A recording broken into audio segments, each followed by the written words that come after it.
Hello everyone. The United Nations has formally raised concerns regarding the Kenya's escalating public debt and the violent crackdown on anti-tax Gen Z protesters in Kenya, particularly following the renewed demonstrations in mid-2025 last year.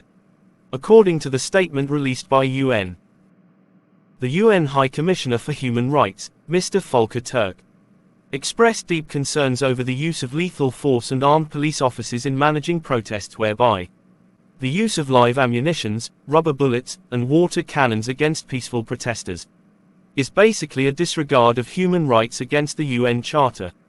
According to the reported protesters' list of casualties, at least 65 people were reportedly killed and hundreds were injured during the Gen Z protests between 2024 and 2025.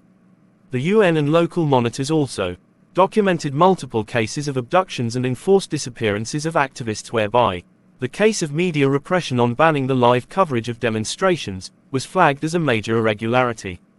The UN agencies also warned about Kenya's debt trajectory as increasingly unsustainable, whereby the UN conference highlighted that Kenya has been spending more money on paying interests of over 1 trillion annually than any meaningful developments on either health or education. According to the UN Charter, Kenya has already surpassed the approved 55% ceiling of the public debt, which reached approximately 67% of GDP by early 2025 last year. In their response, the government of Kenya, through the CS of Foreign Affairs Musalia Mudavadi, has defended its actions, claiming that the police responses were all made within the national laws, whereby only a few human rights violations are being investigated by a POA, supported by the judiciary.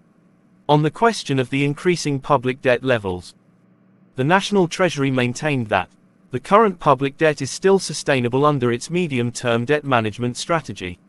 However, many locals believe that there is reckless borrowing by government, whereby a lot of these monies are borrowed for development but spent carelessly with a very low level of accountability. Thank you and keep on subscribing.